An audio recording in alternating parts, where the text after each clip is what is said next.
അൻഫുസകും വലാ തൽമിസൂ അൻഫുസകും. നിങ്ങൾ ആരെയും നിങ്ങളെ കുറ്റം പറയണ്ട, നിങ്ങളെ കുറ്റം പറയണ്ട. ആരെയും നിങ്ങൾ കുറ്റപ്പെടുത്തല്ലേ, കുറ്റപ്പെടുത്തല്ലേ, കുറ്റപ്പെടുത്തല്ലേ. എന്റെ പ്രിയപ്പെട്ട സഹോദരങ്ങളെ, എന്താണ് അല്ലാഹു ഇവിടെ പറഞ്ഞപ്പോൾ അൻഫുസകും നിങ്ങളുടെ നഫ്സ് എന്ന് പറഞ്ഞത് എന്തുകൊണ്ടാണ്? ഒരാളെ മുഖത്ത് നോക്കിയിട്ട് കുറ്റം പറയുന്ന ചെറുപ്പക്കാരാ, ഒരാളുടെ മുഖത്തേക്ക് വിരൽ ചൂണ്ടിയിട്ട് നീ അങ്ങനത്തവനാണ് ഇങ്ങനത്തവനാണെന്ന് പറയുമ്പോ ഒരേ ഒരു വിരലല്ലേ ആ വിരലിലേക്ക് ചൂണ്ടിയിരിക്കുന്നത്? ഒരേ ഒരു വിരലാണ് നിന്റെ സഹോദരനിലേക്ക് നീ ചൂണ്ടിയിരിക്കുന്നത്. ബാക്കി 4 വിരലും നിന്റെ നെഞ്ചിന് നേരെയാണ് ചൂണ്ടിയിരിക്കുന്നത്. ഒരാളെ മുഖത്ത് നോക്കിയിട്ട് പറയാണ് നീ അങ്ങനത്തവനാടാ, നീ ഇങ്ങനത്തവനാടാ, നീ അങ്ങനെ പൊക്കോടാ എന്ന് പറഞ്ഞിട്ട് വിരൽ ചൂണ്ടിയിട്ട് ഇങ്ങനെ സംസാരിക്കുമ്പോൾ ഒന്നേ ഉള്ളൂ അവന്റെ നേരെ ഇരിക്കുന്നത്, ബാക്കി 4 നിന്റെ നെഞ്ചത്തേക്കാണ്, ബാക്കി 4 നിന്റെ നെഞ്ചത്തേക്കാണ്. അതുകൊണ്ട് അല്ലാഹു പറഞ്ഞു വലാ തൽമിസൂ അൻഫുസകും. നിങ്ങൾ നിങ്ങളെ തന്നെ കുറ്റപ്പെടുത്താൻ നിൽക്കണ്ട, നിങ്ങൾ നിങ്ങളെ തന്നെ കുറ്റപ്പെടുത്താൻ നിൽക്കണ്ട. എന്റെ പ്രിയപ്പെട്ട സഹോദരങ്ങളെ, നമ്മൾ ആരാണ് മറ്റുള്ളവരെ കുറ്റപ്പെടുത്താൻ? എന്ത് യോഗ്യതയിരിക്കുന്നു നമുക്ക് മറ്റുള്ളവരെ കുറ്റപ്പെടുത്താൻ? ജീവിതത്തിൽ എന്റെ പ്രിയപ്പെട്ട സഹോദരങ്ങളെ, നമ്മൾ മറ്റുള്ളവരുടെ കുറ്റവും കുറവും അന്വേഷിച്ചുകൊണ്ട് നടക്കുമ്പോഴാണ് ഞാനും നിങ്ങളും ഏറ്റവും വലിയ അധപ്പതനത്തിന്റെ അധമഭാവത്തിലേക്ക് ആപരിച്ചു പോകുന്നത്. ആ ഒരൊറ്റ കാരണം നമ്മുടെ കാര്യം നോക്കൂല, മറ്റുള്ളവരുടെ കാര്യങ്ങൾ നോക്കിയിട്ട് അവരെ കുറ്റപ്പെടുത്തിക്കൊണ്ട് നിൽക്കുകയാണ്. അല്ലാഹു നമ്മളെ കാത്തുരക്ഷിക്കട്ടെ. അതുകൊണ്ട് ഐക്യം തകർന്നു പോകുന്ന 2ാമത്തെ കാര്യം, നിങ്ങൾ ആരെയും കുറ്റം പറയാൻ നിൽക്കണ്ട, കുറ്റപ്പെടുത്തണ്ട. 3ാമത്തെ കാര്യം ഏതാണ്? ഞാൻ ചുരുക്കി പറയാൻ അല്ലാഹുവിന്റെ ഖുർആൻ പറഞ്ഞു വലാ തനാബസൂ ബിൽ അൽഖാബ് വലാ തനാബസൂ ബിൽ അൽഖാബ്. നിങ്ങൾ ഒരിക്കലും ഇരട്ട പേര് നിങ്ങൾ വിളിക്കല്ലേ, ഇരട്ട പേര് നിങ്ങൾ വിളിക്കല്ലേ, നിങ്ങളുടെ ഇരട്ട പേര് വിളിച്ച് നിങ്ങൾ സംസാരിക്കല്ലേ. പ്രിയപ്പെട്ടവരെ, ഐക്യം തകർന്നു പോകുന്ന കാര്യമാണ്. നടുറോഡിൽ വെച്ച് ഇരട്ട പേര് വിളിക്കുമ്പോഴാണ് ഒരുത്തന് വീട്ടിനകത്ത് കയറിയിട്ടവന് കിടന്നിട്ട് കിടക്ക ഉറക്കം വരുന്നില്ല. അവന് പെട്ടെന്ന് നടുറോഡിൽ വന്ന് വിളിച്ചവനെ ഉപദ്രവിക്കുകയാണ്, ആക്ഷേപിക്കുകയാണ്. ഒരു നാട്ടിന്റെ ഐക്യം തുടങ്ങുന്നത് അവിടെയാണെങ്കിൽ പ്രിയപ്പെട്ട യുവാക്കളെ, പ്രിയപ്പെട്ട യുവതികളെ, അല്ലാഹുവിന്റെ പരിശുദ്ധ ഖുർആൻ പറഞ്ഞത് വലാ തനാബസൂ ബിൽ അൽഖാബ്. നിങ്ങൾ ഇരട്ട പേര് വിളിക്കാൻ പാടില്ല, നിങ്ങൾ ഒരിക്കലും അങ്ങനെ ഇരട്ട പേര് വിളിക്കാൻ പാടില്ല. പാവ സുഫിയാന്റെ കഥ പറഞ്ഞല്ലോ, ജൂതന്റെ മോളേന്ന് വിളിച്ച കഥ പറഞ്ഞല്ലോ. ഒരിക്കൽ ആയിഷ റളിയല്ലാഹു തആല അൻഹാ റസൂലുള്ളാഹിന്റെ അടുത്തേക്ക് കടന്നു വരുമ്പോ സുഫിയ റളിയല്ലാഹു അൻഹ അവിടെ നിന്ന് ഇറങ്ങി പോവുകയാണ്. സുഫിയ ബീവി അവിടെ നിന്ന് ഇറങ്ങി പോകുന്നത് ആയിഷ ബീവി കണ്ടു. ആയിഷാരുടെ മോളാണ്, സിദ്ദീഖുൽ അക്ബറിന്റെ മകളാണ്. ആയിഷ ബീവി റസൂലുള്ളാഹിന്റെ മുന്നിലോട്ട് കടന്നു വന്നപ്പോ മഹദിയായ സുഫിയ റളിയല്ലാഹു അൻഹ ഇറങ്ങി പോകുന്നത് കാണുകയാ. ആ സമയത്ത് നബി തങ്ങളുടെ മുമ്പിൽ ചെന്ന ആയിഷ ബീവിയോട് നബി തങ്ങൾ എന്തോ ചെറിയ ചെറിയ വർത്തമാനങ്ങൾ പറഞ്ഞപ്പോ ആ സമയത്ത് ആയിഷ ബീവി ചോദിക്കുകയാണ്, മനസ്സിന്റെ ഉള്ളിൽ ചില അരിശമുള്ളത് കൊണ്ട് ചോദിക്കുകയാണ്. ആയിഷ ബീവി അങ്ങനാണ് കാര്യമെന്ത്? കുശുമ്പ് കൊണ്ടല്ല, അസൂയ കൊണ്ടല്ല, അഹങ്കാരം കൊണ്ടല്ല, മോശപ്പെട്ട സ്വഭാവം കൊണ്ടല്ല നമ്മുടെ ആയിഷ ബീവി പറയുന്നത്. റസൂലുള്ളാഹിന്റെ നെഞ്ചത്തിലോട്ട്, ഹൃദയത്തിന്റെ ഉള്ളറകളിലോട്ട് സ്ഥാനം കൊടുക്കാം, റസൂലുള്ളാഹിനെ കൂടുതൽ സ്നേഹിക്കാം. ആയിഷ റളിയല്ലാഹു തആല ഏറെ കുറിച്ചവരായിരുന്നല്ലോ. അതുകൊണ്ട് തന്നെ കയറി വരുമ്പോ സഫിയ ബീവി ഇറങ്ങിപ്പോയപ്പോൾ എന്തോ പറഞ്ഞു റസൂലുള്ളാഹ്. ആ സമയത്ത് ആയിഷ ബീവി റളിയല്ലാഹു അൻഹാ നബി തങ്ങളോട് ചോദിക്കുകയാണ്, നബിയേ ഇന്നഹാ ഖുസൈറ, അവളെ കുള്ളത്തിയാ നബിയേ, കുള്ളത്തിയാ നബിയേ. ഇരട്ട പേര് വിളിച്ചു. നമ്മള് നല്ല നല്ല പൊക്കമുള്ള ആൾക്കാരെന്താ വിളിക്കുന്നത്? നല്ല പൊക്കമുള്ള ആൾക്കാരെന്താ വിളിക്കുന്നത്? എന്താ വിളിക്കുന്നത്? പറയ്, ഇവിടെ എങ്ങനെയാണെന്നറിയില്ല. പറയില്ല, കോയ. നല്ല ഉയരമുള്ള ആൾക്കാരെ വിളിക്കുന്നത്.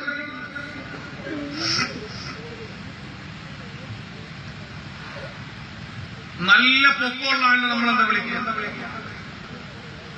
ഈ മാങ്ങയ്ക്ക് പറയുന്ന സാധനത്തിന്റെ പേരെന്താ? ഞങ്ങളുടെ നാട്ടിൽ തോട്ട. ഈ ടീ ഇവിടെയാണ് ഞങ്ങളുടെ തോട്ട. അപ്പൊ നല്ല പൊക്കമുള്ള ആളിനെ നമ്മുടെ നാട്ടിലൊക്കെ വിളിക്കുന്ന ആളൊരു തോട്ടയാണെന്ന് പറയും. അങ്ങനെ നല്ല പൊക്കമുള്ള ആളായിരുന്നു. പൊക്കം കുറഞ്ഞവനെ കുള്ളാന്ന് വിളിക്കും, അല്ലെ? ഇവിടെ അങ്ങനെയല്ലേ? കുള്ളൻ. ഇവിടെ അങ്ങനെയാണെന്ന് അറിയില്ല, മദീനയിലങ്ങനെ. അതുകൊണ്ട് ആയിഷ ഇന്നഹാ ഖുസൈറ, അവള് കുള്ളത്തിയാണ്. ഖുസൈറ കുള്ളത്തിയാണ്. പൊക്കം കുറഞ്ഞവളാണ് എന്ന് പറയാൻ വേണ്ടി ആയിഷ ബീവി പറഞ്ഞ എന്താണ്? എന്തോ ആയിഷ ബീവി കയറി വന്നപ്പോ സഫിയ റളിയല്ലാഹു അൻഹ ഇറങ്ങിപ്പോകും. ആള് കുട്ടം കുറവാണ്. അപ്പൊ ഇറങ്ങിപ്പോയപ്പോ നബിയോടത്ത് വന്നിട്ട് ഇത്തിരി ദേഷ്യമുണ്ട്. കാരണം എന്താണ്? ഞാൻ വരേണ്ട സ്ഥലത്ത് സഫിയ വന്ന് എന്തിനാണ്? അങ്ങനെ റസൂലുള്ളാഹിയുടെ സ്നേഹം കൂടുതൽ കിട്ടാൻ വേണ്ടിയിട്ടാണ്.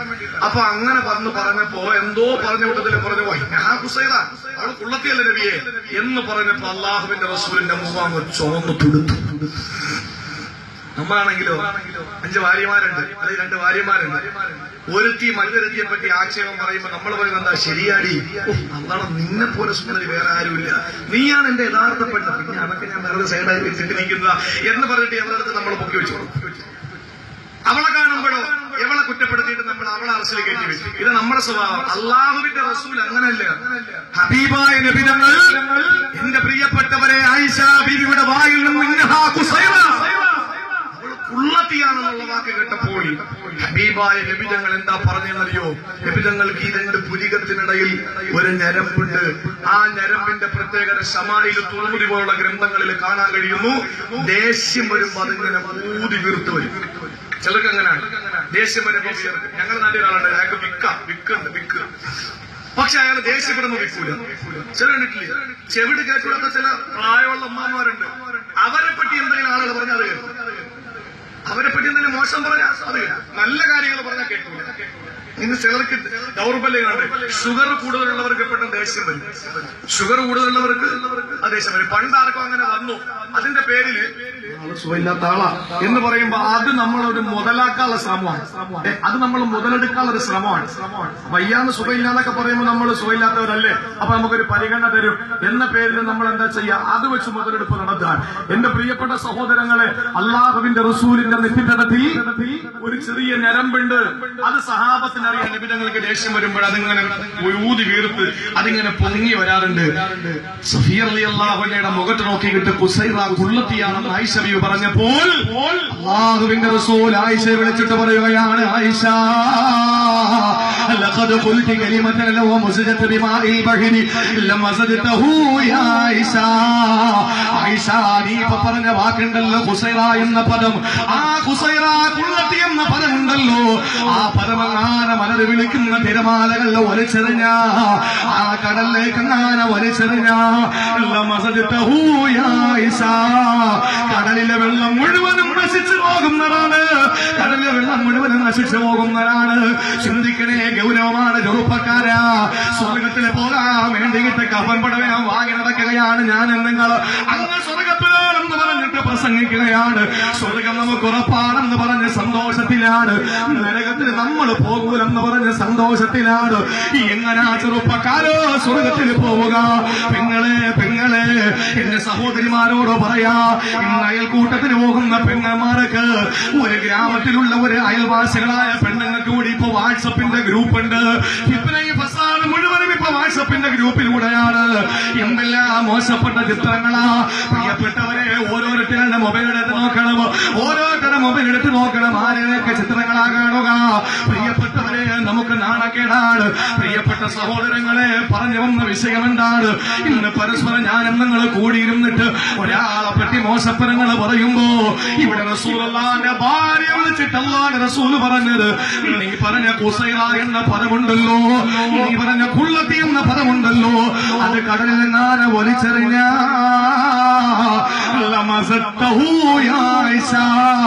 ആ കടലിലെ വെള്ളം മുഴുവനും നശിച്ചു പോകുന്നതാണ്.